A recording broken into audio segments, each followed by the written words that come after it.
Hello viewers, আসসালামু আলাইকুম। আজকে একটি নতুন ভর্তা রেসিপি নিয়ে চলে এসেছি। আজকে আমি করে দেখাবো মাংস ভর্তা। এইভাবে মাংস ভর্তা করে যদি গরম ভাতের সাথে খান তাহলে খুবই মজা লাগবে। ভর্তা করার জন্য এখানে আমি 3 টুকরা গরু মাংস নিয়েছি। ছোট ছোট পিস করে আমি কেটে নিব। তবে আপনারা চাইলে এখানে খাসির মাংস নিতে পারেন।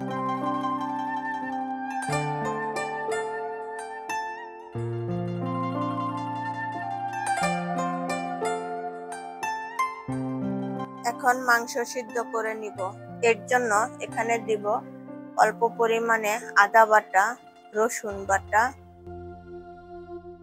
হলুদের গুঁড়া, জিরার গুঁড়া, লবণ এবং 1.5 কাপ পানি। এখন সবকিছু মিশিয়ে আমি চুলায় বসিয়ে দিব।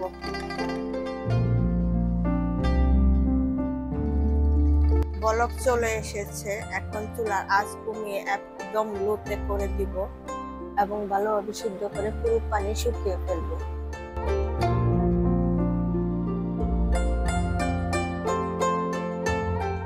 দেখেন পুরো পানি শুকিয়ে ফেলেছি। এখন নামিয়ে ঠান্ডা করে নেব।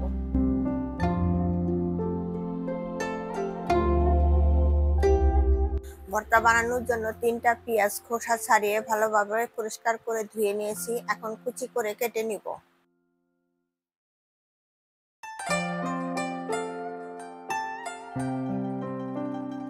এখন চুলায় প্যান বসিয়ে এর মধ্যে 1/4 কাপ তেল দিয়ে দিলাম। এখন এর মধ্যে 3টা শুকনো মরিচ দিয়ে দিলাম। ভালোভাবে ভেজে নিতে হবে।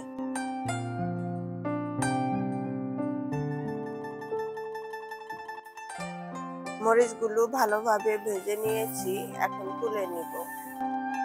এখন তেলের মধ্যে কেটে রাখা পেঁয়াজগুলো দিয়ে দিলাম। হালকা বাদামি করে ভেজে নিব। আমি পেঁয়াজগুলো হালকা বাদামি করে ভেজে নিয়েছি। মাংসগুলো ঠান্ডা হওয়ার পর আমি একটু পাটাতে ছেঁচে নিয়েছিলাম। এখন এগুলো দিয়ে ভালোভাবে ভেজে নিব।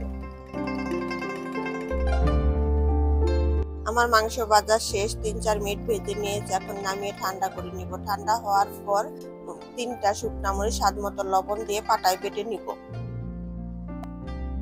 আমি ভর্তা ভালোভাবে বেটে নিয়েছি। দেখতে যতটা লোভনীয় লাগছে খেতে ততটাই মজা হয়েছে। এরকম নতুন নতুন রান্নার ভিডিও পেতে অবশ্যই আমার চ্যানেলটিকে সাবস্ক্রাইব করে দিবেন এবং পাশে থাকা বেল আইকনটিতে ক্লিক করবেন যাতে সকল ভিডিও নোটিফিকেশন সবার আগে আপনার কাছে পৌঁছে যায়।